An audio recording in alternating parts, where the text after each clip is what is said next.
Reading from the Nectar of Devotion.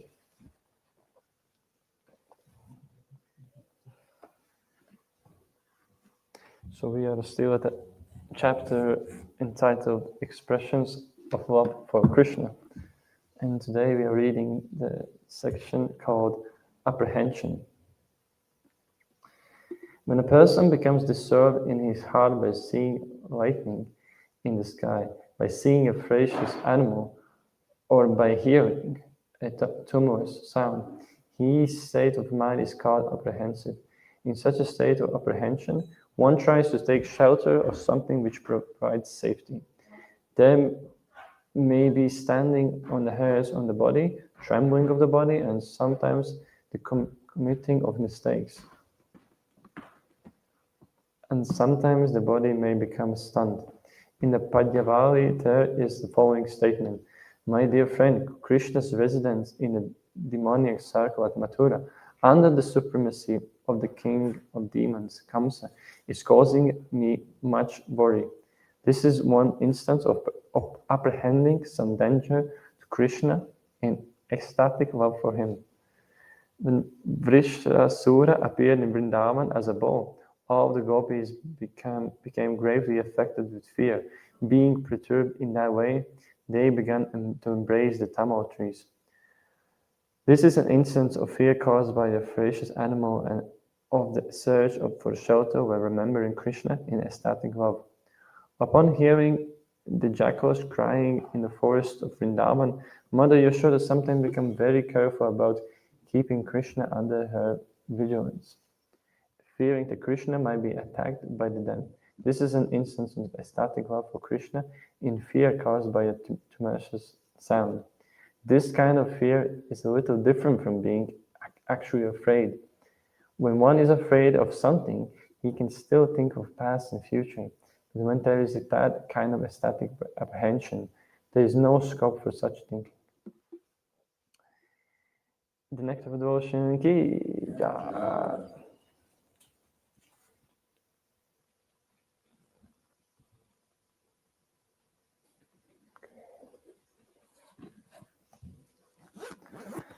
Om Namo Bhagavate Vasudevaya. Om Namo Bhagavate Vasudevaya. Om Namo Bhagavate Vasudevaya. Narayanam Namaskritya Naram Chaiva Narottamam Devim Saraswatim Vyasam Tato Jayamudiyayet Nashta Prayeshu Abdreshu Nityam Bhagavata Sevaya Bhagavati Uttama Shloke Bhakti Bhavati Naishtiki. So we're reading from Srimad Bhagavatam, 8th Canto, Chapter 3, text 32 and 33. And the chapter is entitled Continuous Prayers of Ceremony. So I will read text, we can repeat after me text 33 and 32, and I can read myself 33. Okay.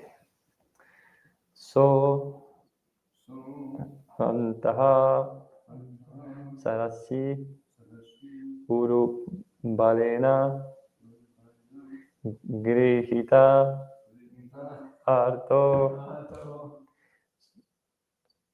So anta sarasi uru bale grihita arto.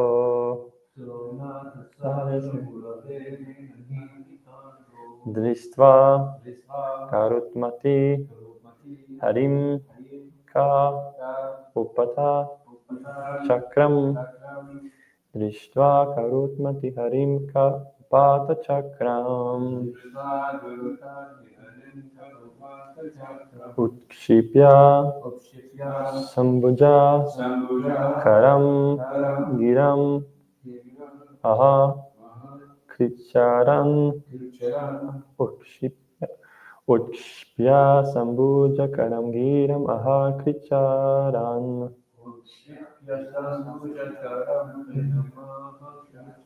Narayana Kila Guru Bhagavan Namaste. Narayana Kila Guru Bhagavan Namaste. So Antasarsi Urubalena Grihitato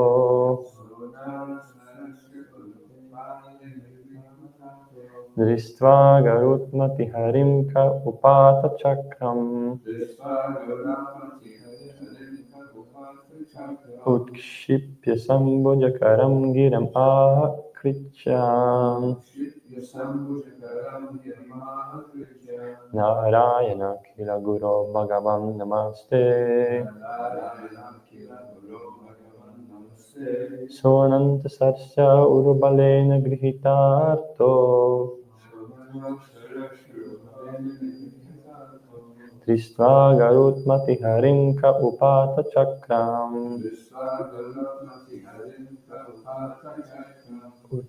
Utshipya Sambhujakaram Gira Mahakricharam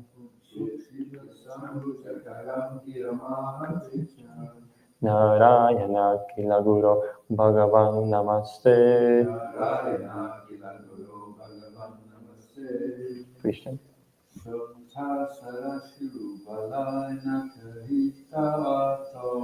So Antasari Surubalena Grihitato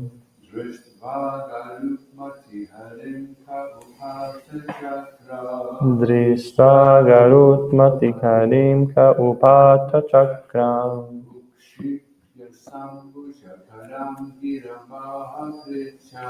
Utshipya Sambhujakaram Giramaha Kricham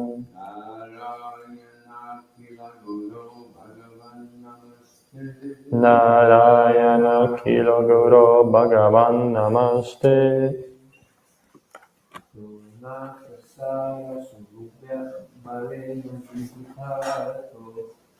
So Antasarsi Urabalena Grihita Atto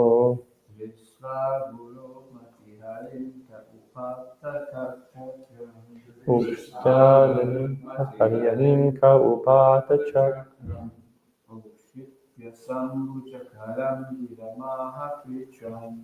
Sipta Sambhu Chakaram Giramaha Krishnan Narayana Kila Guru Bhagavan Namaste. So Antasarsi Urabalena Grihata Atto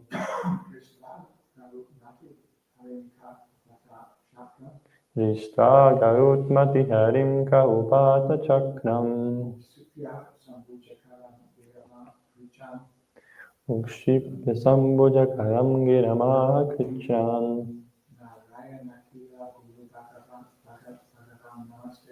Narayana Kila Guru Bhagavan Namaste. Saha Hi Gajendra Ananta Sarasi in the water Urubalena with great force Gritaha who had been captured by the crocodile Artha and severely suffering Drishtva upon seeing Garutmati on the back of Garuda Harim the Lord Ke in the sky Upata Chakram wielding his disc Utshipsha raising Sam Ambujakaram he strung along with a lotus flower Giramaha uttered the words Krishat with great difficulty because of his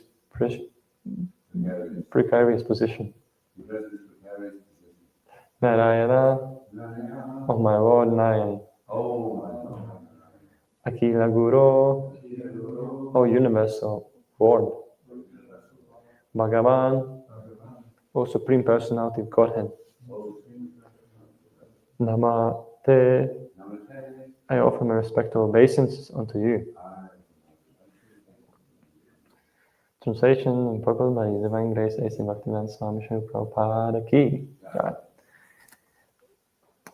Gajendra had been forcefully captured by the crocodile in the water and was feeling acute pain. But when he saw the Narayana building his disc was coming in the sky on the back of Garuda, he immediately took a lotus flower in his trunk, and with a great difficulty due to painful condition, he uttered the following words: O my Lord Narayana, Master of the universe, O Supreme Personality of Godhead, I offer my respectful obeisance unto you. Perfect. The king of the elephants was so very eager to see the Supreme Personality of Godhead that when he saw the Lord coming in the sky with great pain and in a feeble voice, he offered respect to the Lord. A devotee does not consider a dangerous position to be dangerous, for in such a dangerous position he can fervently pray to the Lord in a great ecstasy. Thus, a devotee regards danger as a good opportunity. Tatte anukampam susamikshamaha. When a devotee is in great danger, he sees the danger to be a great mercy of the Lord, because it is an opportunity to think of the Lord very sincerely and with undiverted attention. Tatte anukampam susamikshama no bhugyana evatma kritam vipakam.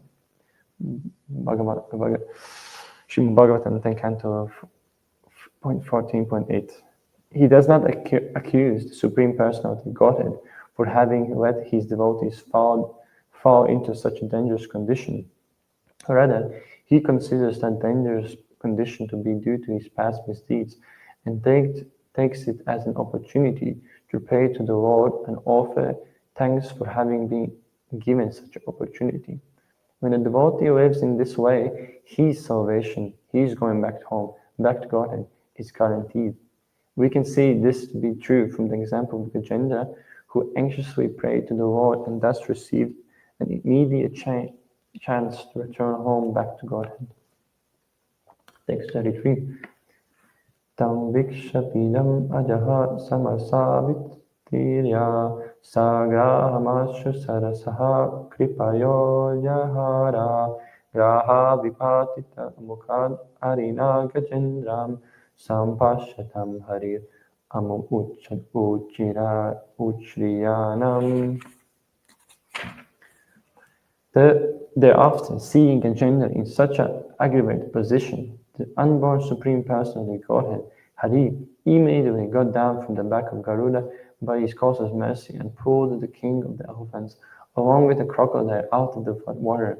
Then, in the presence of all demigods who were looking on, the Lord severed the crocodile's mouth from its body with his disc.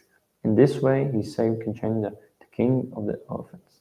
Thus, in the Bhaktivedanta purport of the 8th canto, 3rd chapter of the Srimad Bhagavatam, entitled Continuous Prayers of Surrender.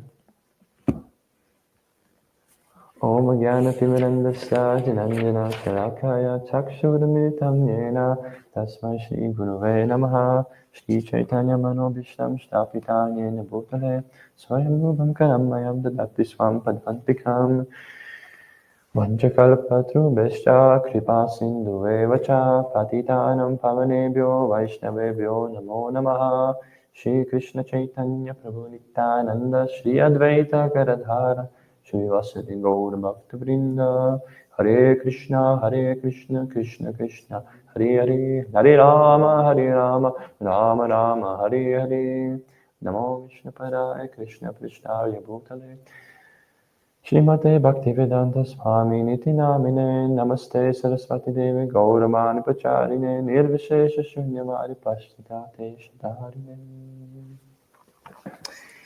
Hare Krishna. So we are we are at the end of the chapter, the Gajendra prays to surrender, which culminates of Krishna appearing, Lord Narayan appearing on the back of Garuda. So there's a lot of interesting points that I pick out from the translation and the purport. So the first thing is that Prabhupada mentions that devotee regards danger as a good opportunity. So, and he says that this is a great mercy, opportunity to think of the Lord very sincerely and with an undeviated intention. So oftentimes when things are going well, everything's fine, then we might not be that surrender. So we might be in a mood of enjoying, maybe not maybe that conscious of Krishna. But when the bad times come, then it's a great opportunity for everyone to be surrendered. So when the things are good, then we should be cultivating this, cultivating knowledge. Be very cautious of whenever the bad situation is going to come. So when the bad situation comes, then it's the right moment to surrender. But when the things are good, it's sort of like proper preparation for that bad moment, bad time. So interesting that Prabhupada explains that, and also in the translation it says that Gajendra wasn't really, so he saw Lord Narayan coming down, so he wasn't judging Lord Narayan, saying like, oh, I've been waiting for you here for so long, and this is, why did you put me through all this difficulty, right? But his mood is that actually all these miseries are just simply because of my past misdeeds, and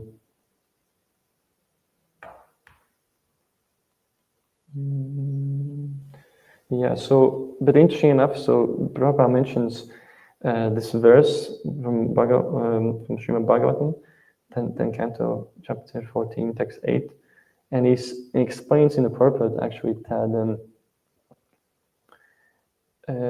that for the pure devotee, sometimes in order for the devotee to completely free the devotee from this mentality of enjoying, he sends a punishment, right? And Prabhupada explains actually this is not, oftentimes it might not be actually connected with our past karma. So, but still, because Lord Yogananda is as a pure devotee of the Lord, he takes this as his past misdeeds. But here Prabhupada explains in the 10th canto that actually one who is surrendered at the lotus feet of Krishna is already freed from all these karmic reactions. But there's still a little bit tinge of that enjoying mentality. So Krishna is so merciful. He punishes us in a form of his special mercy, in order to get rid of these remnants of previous sinfulness, these remnants of this mentality of that I want to enjoy. I'm the enjoyer. So this is I think this was new for me personally. So, and but yeah. So when the things are good, it's very hard to surrender. We want to enjoy, and when so when the life is good, we tend to take shelter of different other things, but actually the material happiness is just the other side of the coin, right? So no, you have a distress, you have distress and happiness, which is just the other sides of the same coin. So the happiness in the material world isn't really happiness; it's just a lack of distress to be experiencing. And this is an example of how Maya is keeping all the living entities in this material world, is that most of the time we are under the water, most of the time we are suffering, but then from time to time, in order to give us hope that there is happiness in material world, she sometimes pulls us out from the water, and then we're experiencing so-called happiness. But soon enough, we are under the water again. So this is material world. But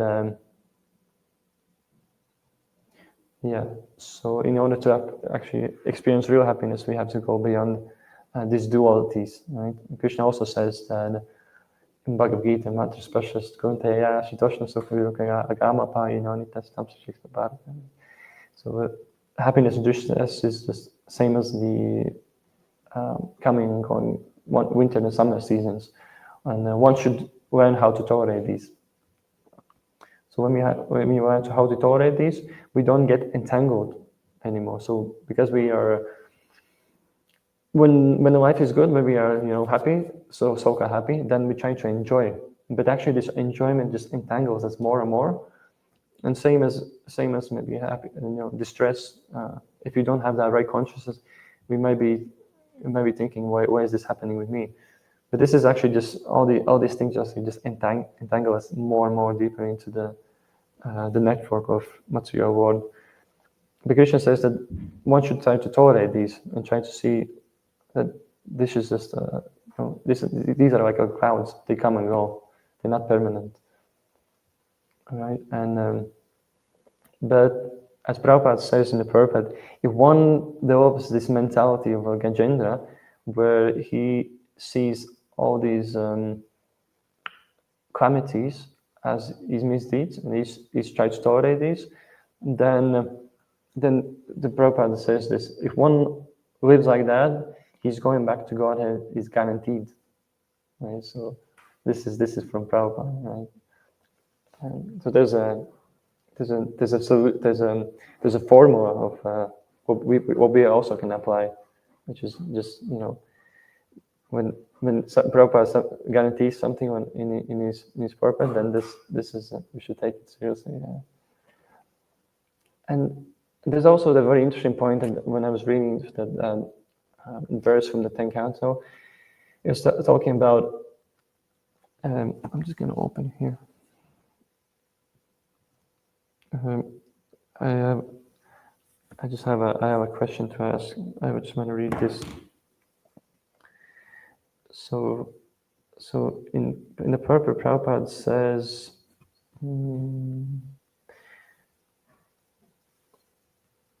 so the translation goes like this: My dear Lord, one who earnestly waits for you to bestow your causeless mercy upon him, all the while patiently suffering the reactions of his past misdeeds and offering your respectful obeisance with his heart, words, and body, is surely eligible for liberation, for it has become his right claim. And then Prabhupada says, and later on, that just as the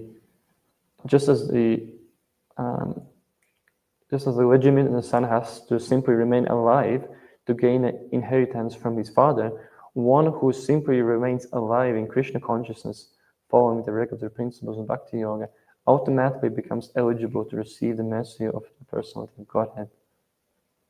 So in the purpose, it says that. How do you understand this? Because it says that we just have to basically stay alive in Krishna consciousness and follow the process, and that's it. But then in the translation, it also mentions this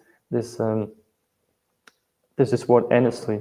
So it means that we have to be like try to do more and more every day, and not get just do the basic minimum. But then Prabhupada says here that we just have to stay alive, which for me seems like that we just have to kind of like go along and do the basics, and that should do. So how do you understand this?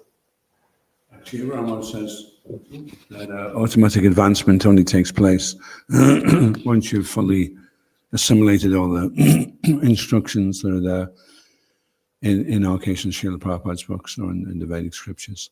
And then when you're fully implementing them, then you're making automatic advancement.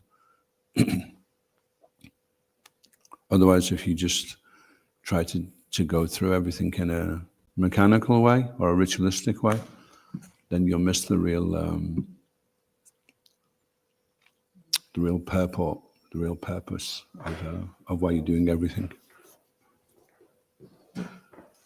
Just like a superficial, which in the beginning may be okay, you can maybe get away with that, but as you go on, unless your understanding goes very deep, Guru Govinda Maharaj was saying that you only get the pearls if you go deep because they're on the bottom of the ocean.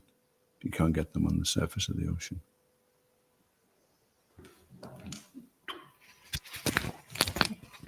Yeah, that's very nice. Yeah, I think Prabhupada also says in that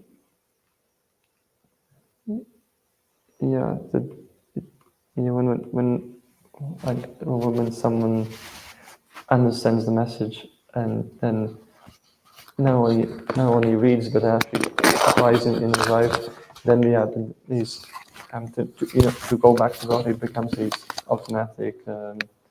He's how was it said? Rightful claim. So there's nothing. I think nothing too much difficult. We just have to follow the instructions of our acharyas and amplify these.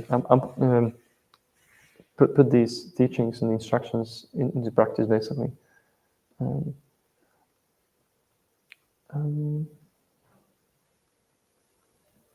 Yeah.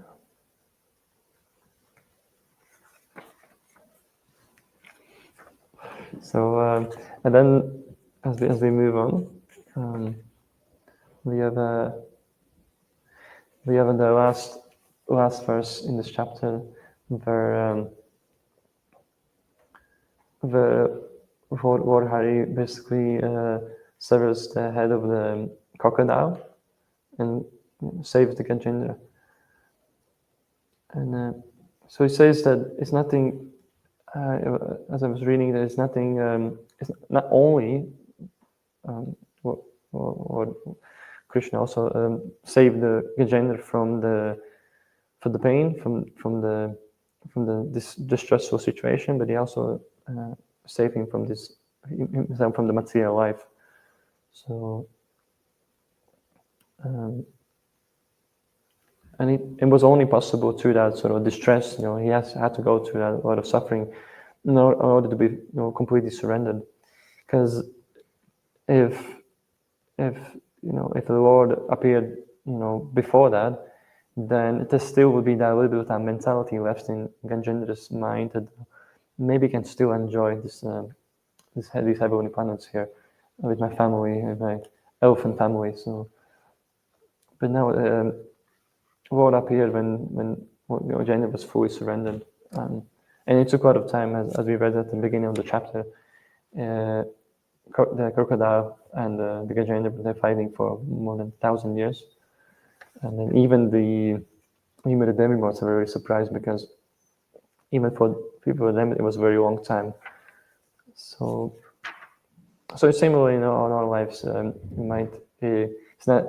Our surrender to Krishna is not going to happen over one night. So we have to cultivate it every day with the mood that every day is just a small step closer to Krishna, closer to full surrender.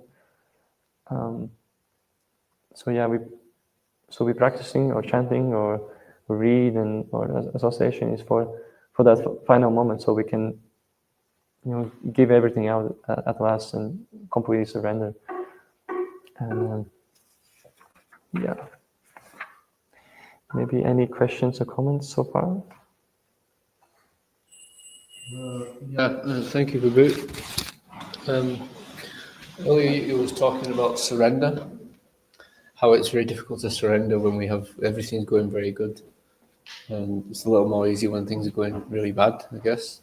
So I was just thinking, does this mean that we should try to develop the same mood of Queen Kunti? Like, please bring the calamities on. We should make these prayers, or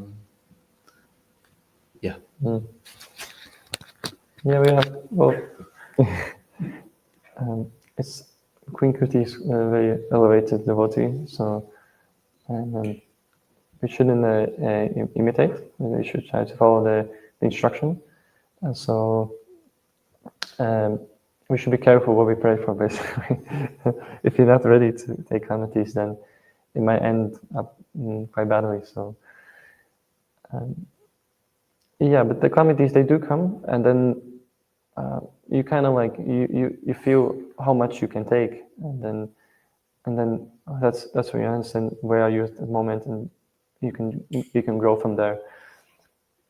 But I guess I wouldn't personally suggest asking for calamities, but because calamities, they're gonna come anyway. so better when we have just trying to pray so the Krishna can read what is the plan, and try to surrender to that plan. So when the times are good, then we try to prepare ourselves for those bad times. Read nicely, chant nicely, so that when the bad situation comes, we can remember that I have to chant. Oftentimes, I can remember, but where is this from? But I think Prabhupada was saying that in order to, there's a test you can do, basically. Whenever maybe when you hit your toe, you can test what do you say at that moment. When you're like, whenever you have an instant, maybe like a situation when you maybe hurt your finger or toe, and you check yourself. What are you saying at that moment? What comes in your consciousness at that moment? Because oftentimes myself, I say many things, right? Not Hare Krishna. So, and similar when the bad situation comes in life, rather than try to take shelter of these material things, or think that I can solve this situation myself, but I try to pray for Krishna, try to surrender Krishna, and at the same time not only depend on Krishna, but also think that I'll do my best, but always remember Krishna, right? So something like that. Is that okay, bro? Yes. Yeah, that's great. I think I've got a bit of a follow-up as well. So we do tend to see quite a lot when devotees go through difficulties, or people in general also go through difficulties. They don't take shelter. They actually maybe fall away, or some people, maybe commit suicide, or so many things that happen. So is yeah, a little difficult to digest, Yeah.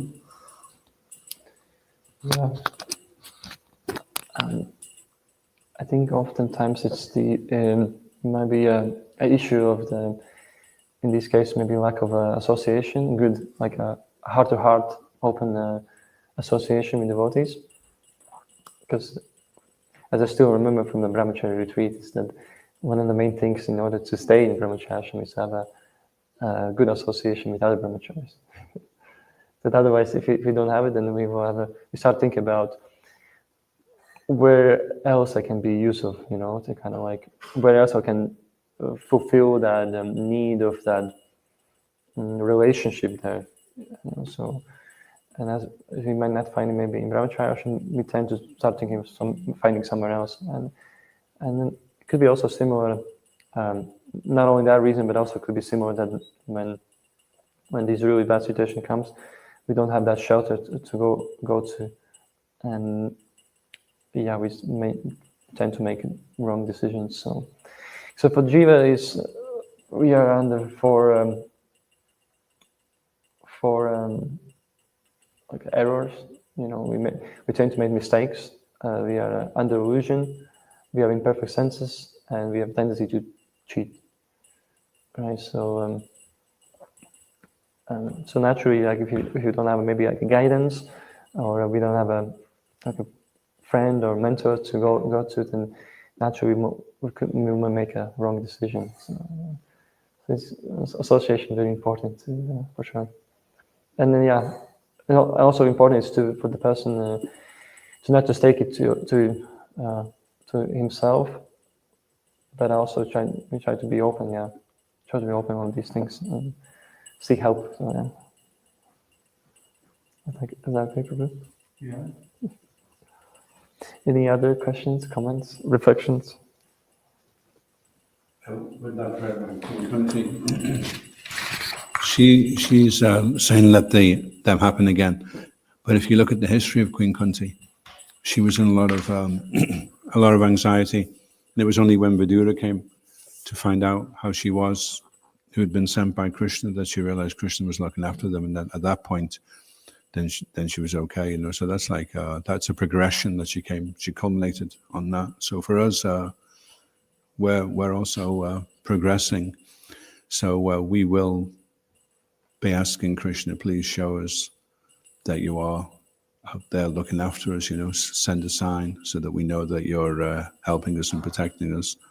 And once we get that sign, then everything else in Krishna consciousness becomes easy. And I suppose on a daily basis, we're looking for how to see Krishna's hand in what's going on. We have a plan of what we're going to do today, and there'll be some reverses, no doubt. There usually is. And when that happens, do we immediately start trying to see, oh, Krishna's made this arrangement, maybe I should go here today instead, or he's made the arrangement that but whatever it is, we try and think, okay, so how's this part of the plan, you know? And Chaitanya Charan was saying sometimes you can't understand what the plan is. And then you just have to go forward with a plan of action, just in small steps, go from like one moment to the next. If the whole thing's so overwhelming, then you concentrate on what you can do, you know. Because sometimes the big plan is you won't appreciate it at the time. Later on, you'll see why it was like that, but not at the time. And he said that sometimes that's also part of the plan, that you're not to know what the plan is. Because if you knew what the plan was, then it wouldn't be such a test. It would just be like, oh, okay, so this Krishna's doing this for this reason. But sometimes the test is also that you don't know, but you're prepared to just continue on, you know, with faith.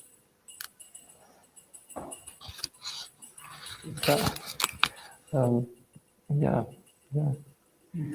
There's what comes to mind similar lines is that we also I think we have these examples of like how devotees sometimes divert and go to like these babatis in Vrindavan and ask for their sarup, right? So it's like saying we shouldn't find a shortcut, but we should be patiently waiting, eagerly practicing, and sooner or later everything is going to be revealed. As I said, Prabhupada says in medicine, we have earnestly waiting, and then going back to Godhead is going to become our rightful claim.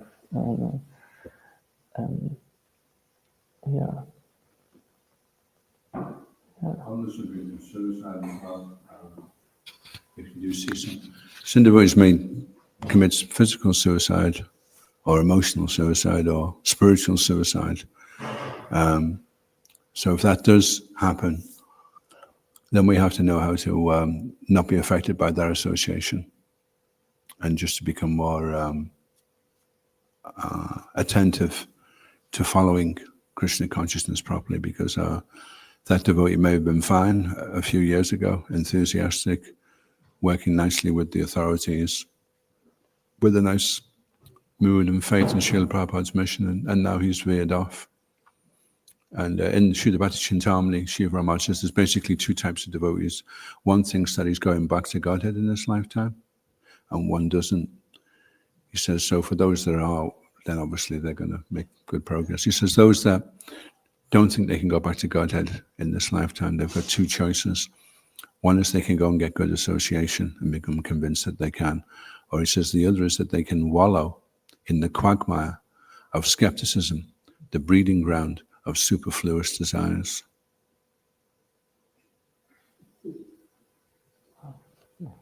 The choice is yours.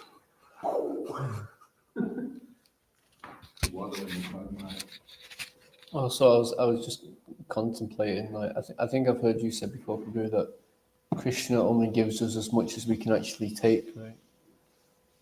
Dr. Prabhu. Yeah, and so the other problem is that you think Krishna's giving you more than you can take. So that means you have a faith then in Krishna.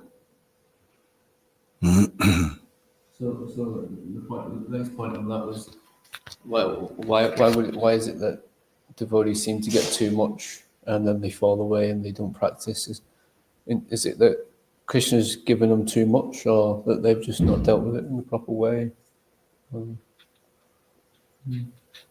Didn't take shelter like they were supposed to, like they didn't follow the plan. Well, that verse that Reinis was quoting, Tatenu Kampamshi Shukshimano, the devotee accepts that whatever it is not too much, it's a fraction of what he was supposed to receive. And then it becomes his rightful claim. He earnestly continues on. So if you can maintain earnestness amidst the chaos, then you'll ride through it. And if you don't, then there's plenty of excuses you can give, But if you're saying that Krishna gave you a test that was too difficult to pass, then it means that you're not accepting that was the reaction that you were supposed to get. In fact, it was a reduced reaction of what you were supposed to get because of your past misdeeds. There's a famous guy now. He's only got a head and body. He's not got any arms or legs, and he can speak, but not very well. But he says he feels like he's the happiest man in the world because God gave him this body for a special reason, So he's taken it really, but he could have just as easily been suicidal about it. So it's very much how your attitude, how you take things, how you process them, If you're looking for an excuse to discontinue devotional service, then you can say that Krishna was harsh and he was unkind and he let this happen and it was his fault. But if you try that with the Yamadutas, it's not going to wash,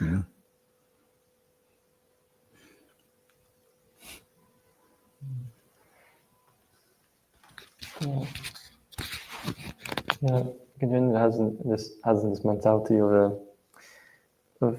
judging or finding who to blame. That is, he takes all this dangerous situation to be like his misdeeds, not try to blame anyone else. And I think Prabhupada also said, Prabhupada, very nice sentence, that all this hardship is just like a small price to pay for gaining the personal association of the Lord. So when we get that association, then it becomes clear that actually it was nothing compared to what we are gaining. So Jai. If there's nothing else, I will stop here. Last questions. No.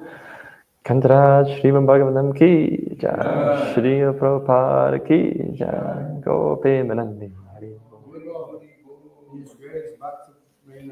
Ki jai. All you ki jai.